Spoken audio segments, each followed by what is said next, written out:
नमस्कार।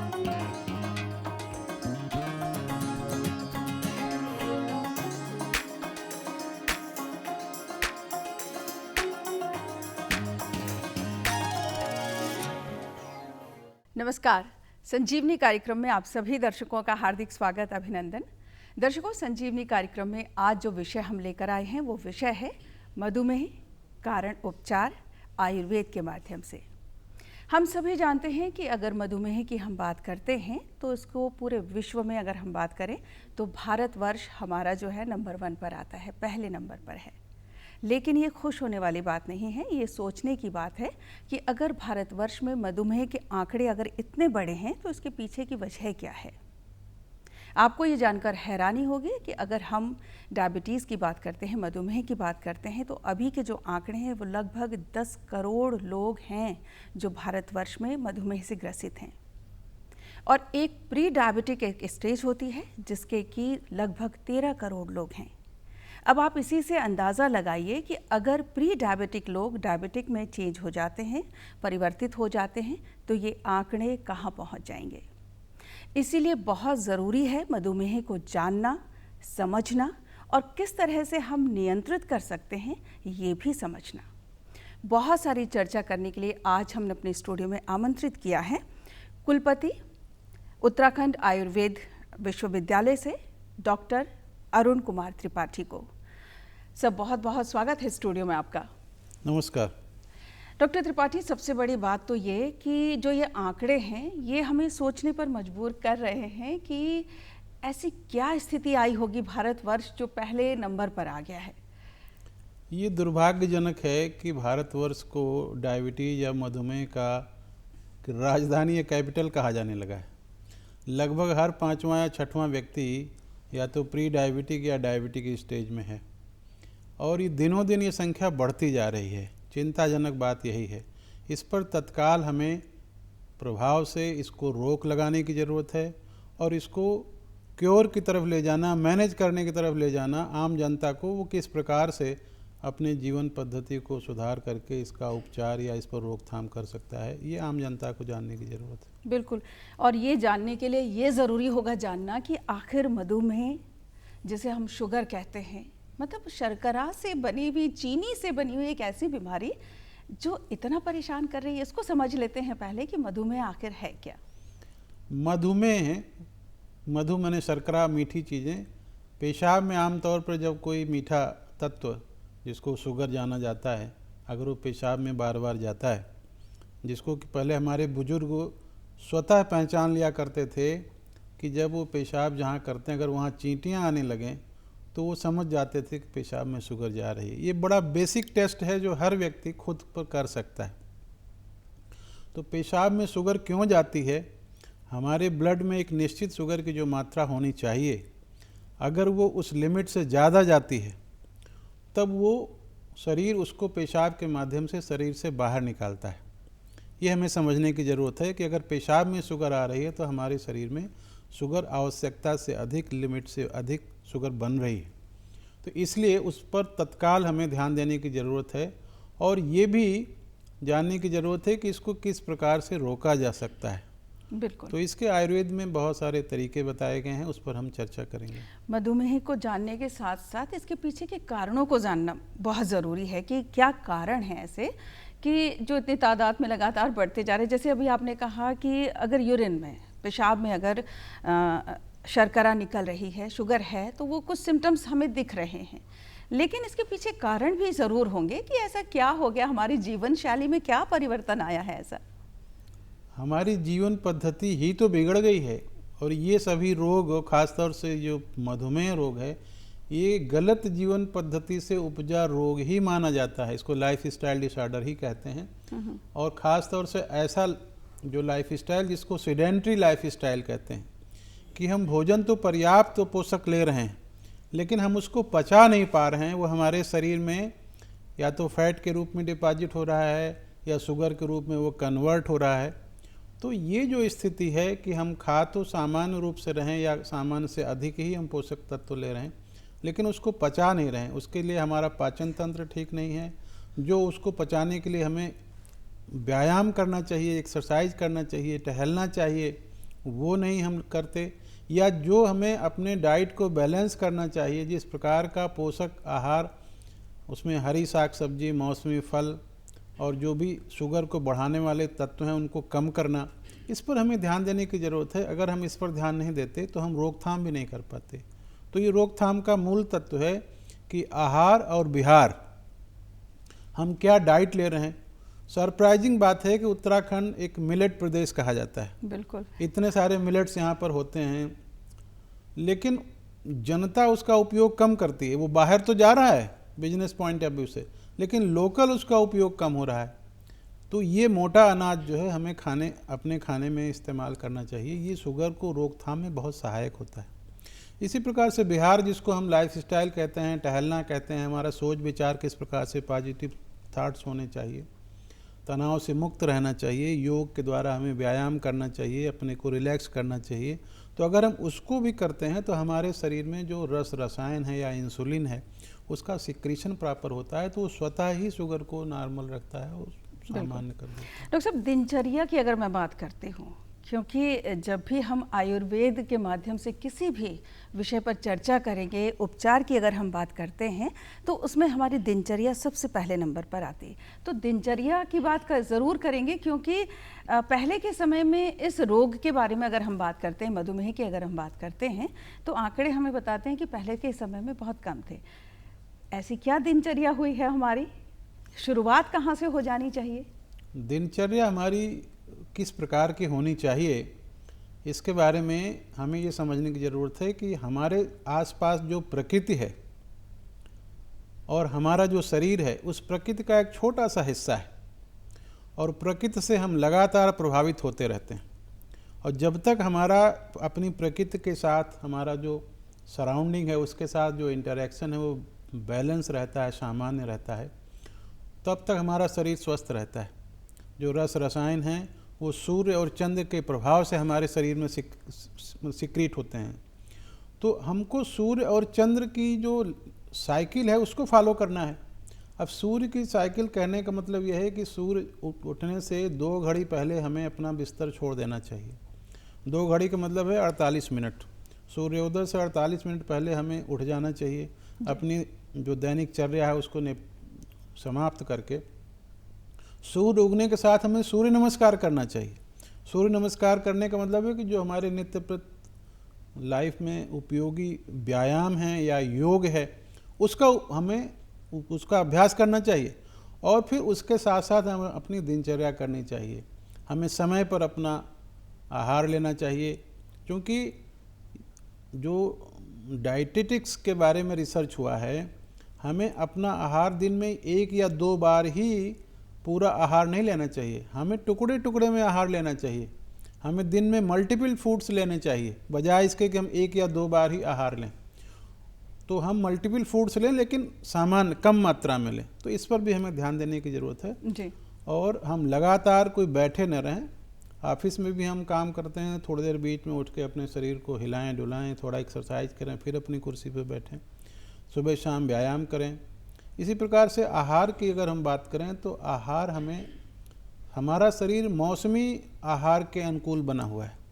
जो हम जिस क्षेत्र में हैं उस क्षेत्र में जो भी फल सब्जी मौसमी उत्पन्न होती है, हमें उस पर निर्भर रहना चाहिए, बजाय कि दूसरे प्रदेश से जो आ रही सब्जी हम उसको ज़्यादा प्रीफर करें। अन्न भी हमें वही लेना चाहिए। अभी जैसे हमने मिलेट की बात की, तो हम उत्तराखंड में अगर हैं तो हमें अपने को मिलेट बेस्ड हमारा आहार होना चाहिए।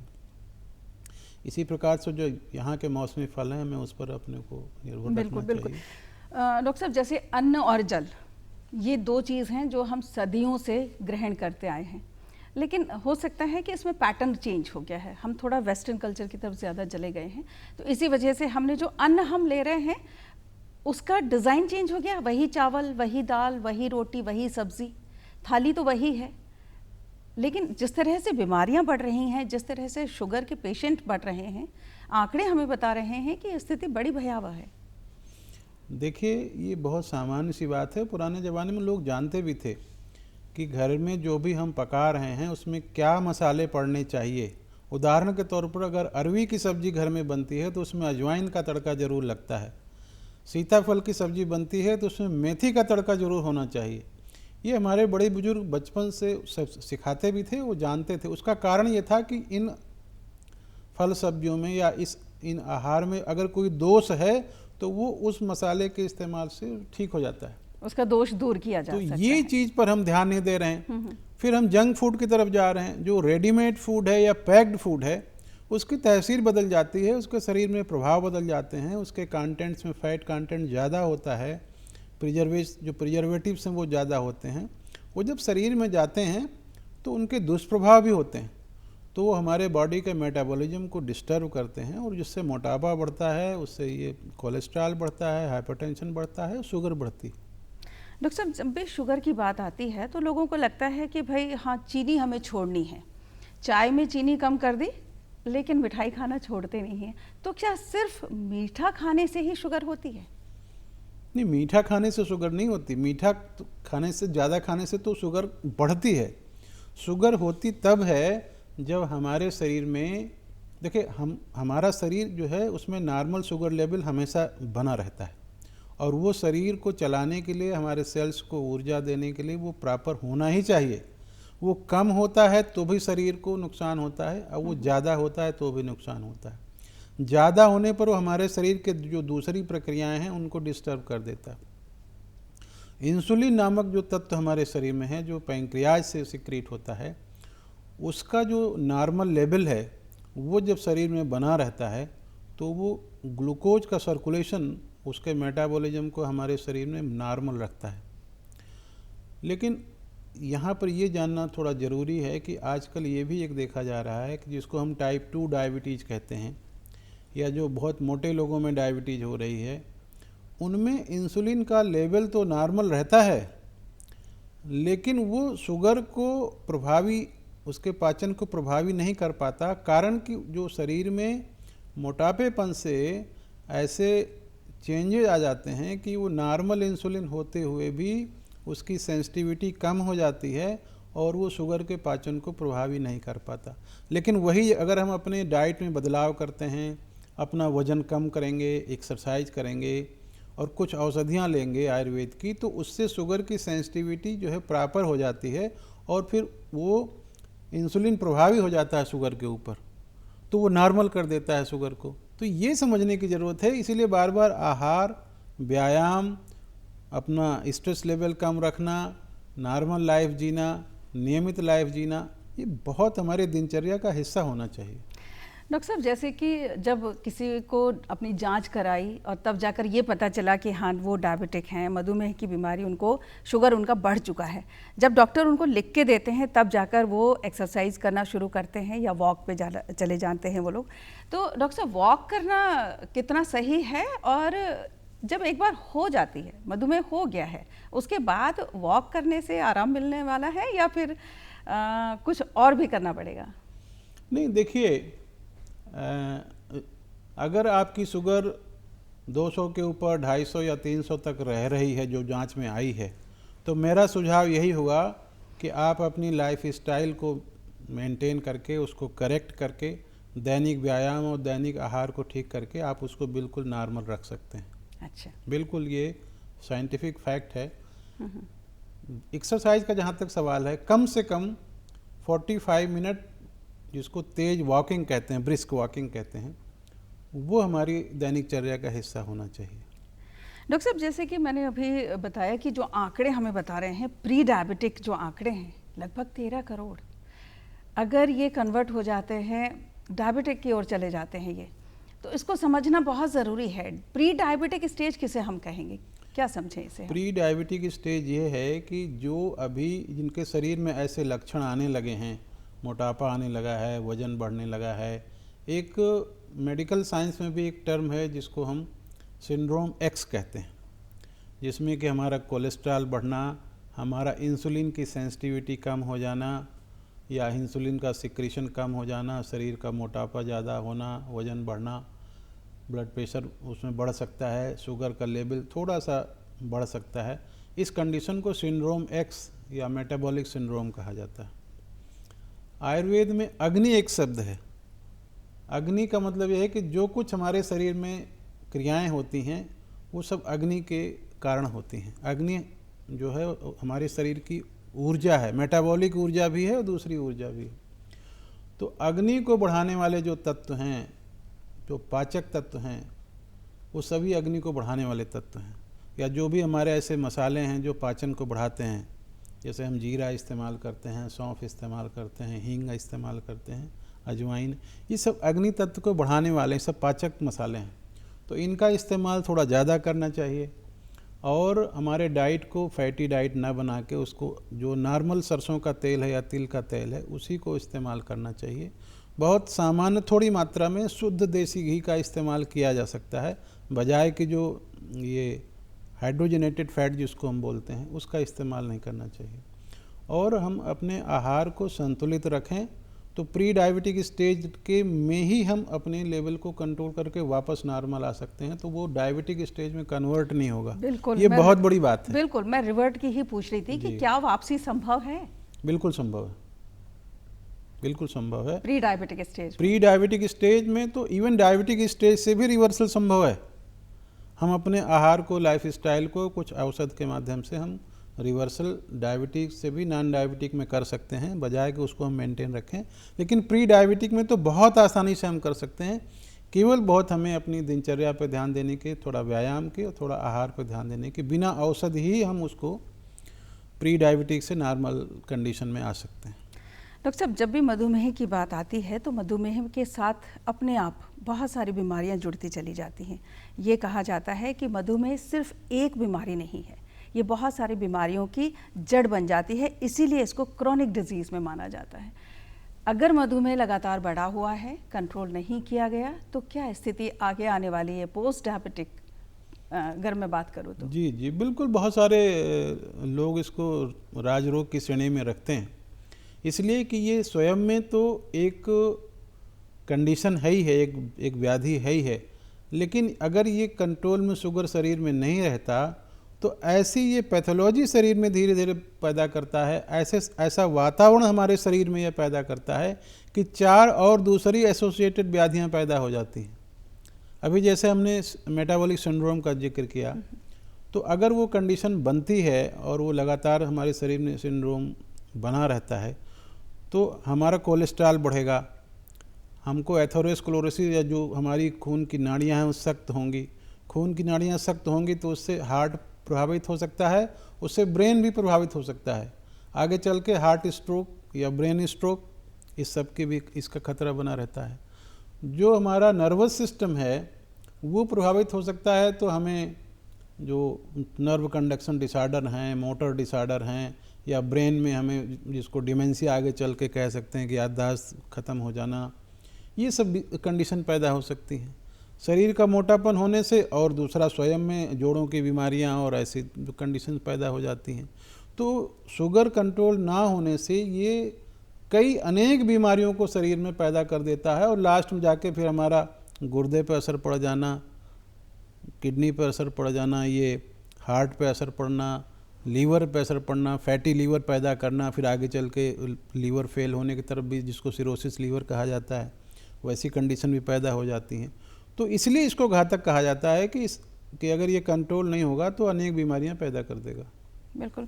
डॉक्टर साहब, मधुमेह की जब भी बात आती है तो एक उम्र दराज की बात हम नहीं कर सकते, इसमें बच्चों से लेकर बड़ों तक को किसी को भी ये हो सकता है, तो इसमें टाइप भी होते हैं, इसके बारे में थोड़ा सा पहले आप बता दीजिए।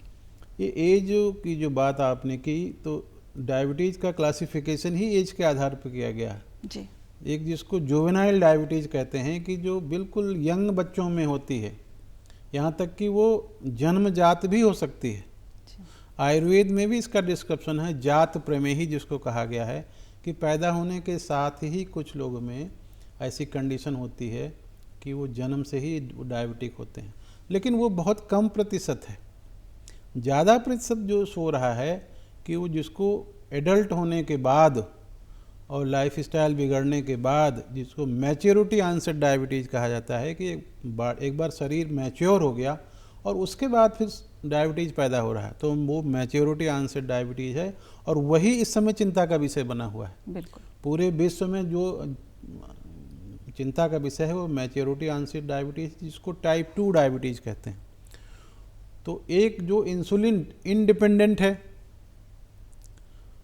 तो वो ये टाइप 2 डायबिटीज़ जो इंसुलिन डिपेंडेंट है, जिसमें इंसुलिन की कमी रहती है और उसको इंसुलिन से रिप्लेस करके ठीक किया जा सकता है, वो टाइप 1 डायबिटीज़ है।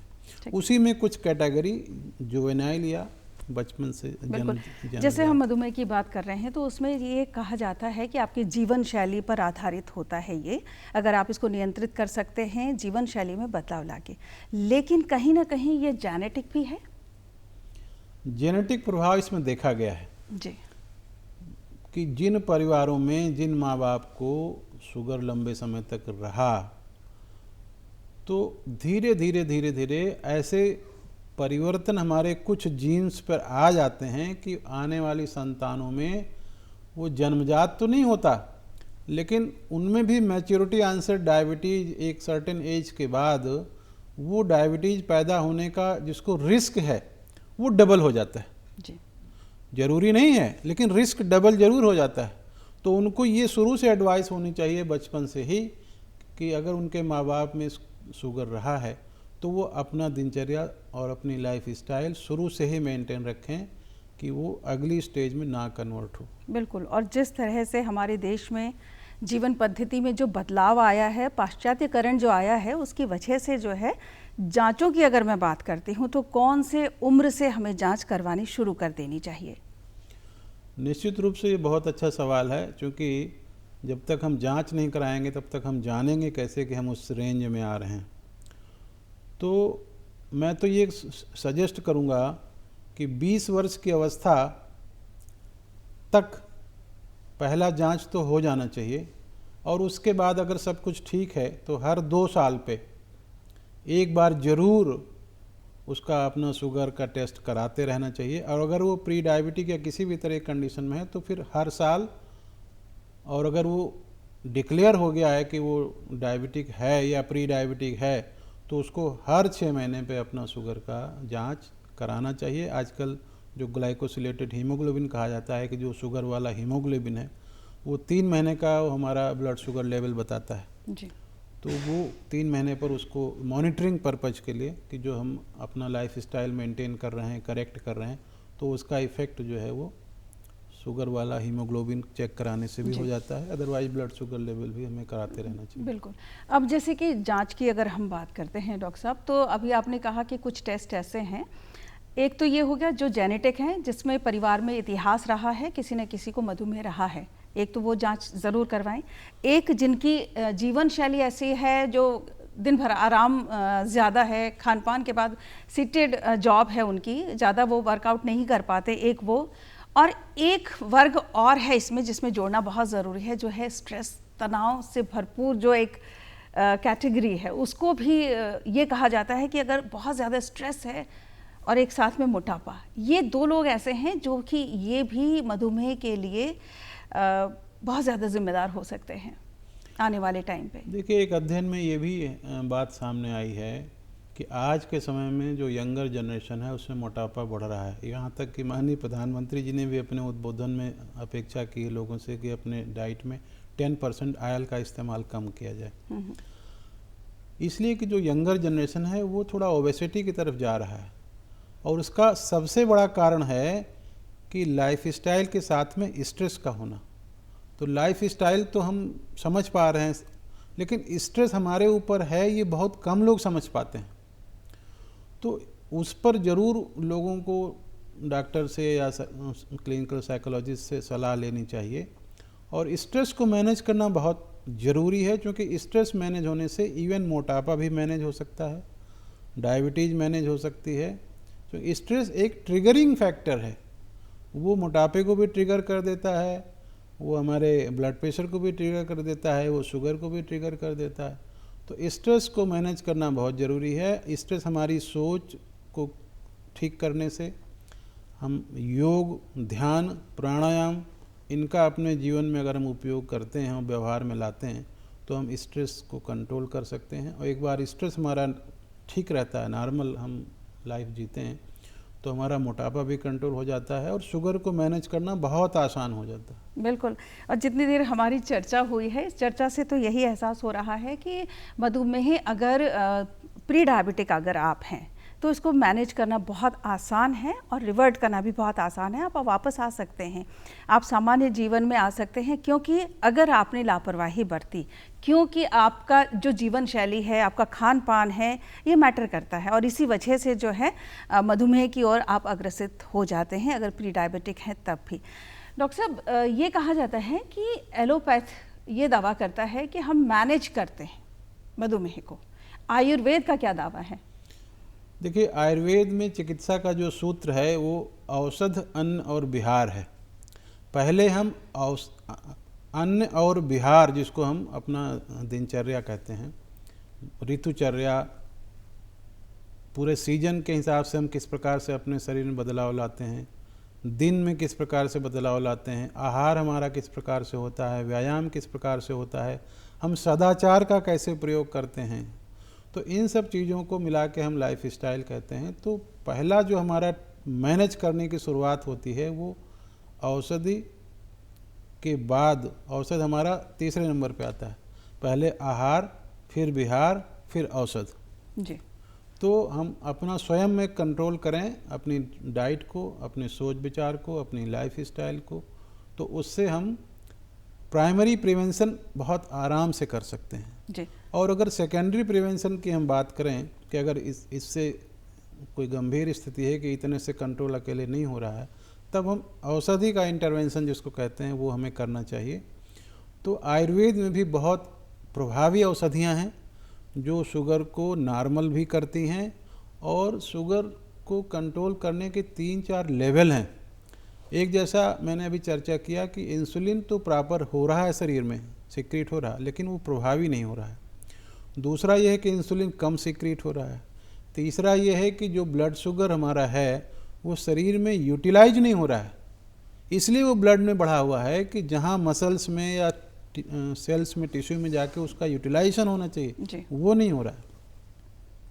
और तीसरा, उसका प्रॉपर सिक्रीशन नहीं हो रहा है। बिल्कुल। तो इन चारों लेवल पे आयुर्वेद में काम करने वाली औषधियाँ बहुत प्रभावी रूप से हैं। बिल्कुल डॉक्टर साहब, और हमारे इस कार्यक्रम को देखने के बाद बहुत सारे ऐसे लोग होंगे जो एलोपैथी की दवाई लेते हैं। क्या साथ में अगर वो आयुर्वेद की तरफ स्विच होना चाहते हैं तो क्या दोनों पद्धति की दवाओं का सेवन कर सकते हैं साथ में, या फिर छोड़ना होगा उन्हें? नहीं, बिल्कुल साथ में वो सेवन कर सकते हैं।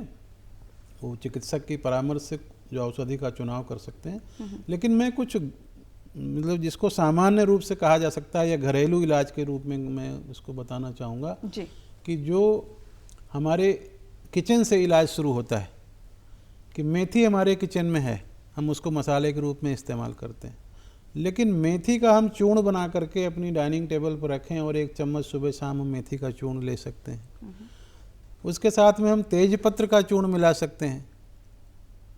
उसके साथ में हम जो है अश्वगंधा मिला सकते हैं, नीम का चूर्ण मिला सकते हैं, जामुन हम इस्तेमाल करते हैं, उसका गिरी का चूर्ण इस्तेमाल कर सकते हैं, गिलोय हमारे आसपास रहती है, गिलोय का चूर्ण इस्तेमाल कर सकते हैं। तो ये सब ऐसे घरेलू उपचार हैं जो हमारे आसपास या हमारे घर में उपलब्ध है और ये केवल प्रिवेंशन तक नहीं है, ये मैनेजमेंट के लिए भी है। इसको हम रेगुलर इस्तेमाल करेंगे तो ये निश्चित रूप से बढ़ी हुई शुगर को नॉर्मल लेवल पे, और ये हर तरह से, हर जो एक्शन का लेवल है ना, ये हर तरह से प्रभावी है। बिल्कुल डॉक्टर साहब, आप स्टूडियो में आए और मधुमेह विषय पर बहुत अच्छी चर्चा हुई है। समय निकालने के लिए, स्टूडियो में आने के लिए आपका बहुत बहुत धन्यवाद। धन्यवाद। दर्शकों, हमें उम्मीद है संजीवनी कार्यक्रम में आज हमने मधुमेह विषय पर जितनी भी बातचीत की है, ये बातचीत आपको पसंद आई होगी। अगले अंक में एक नए विषय के साथ हम फिर से उपस्थित होंगे। तब तक के लिए दीजिए इजाज़त। नमस्कार।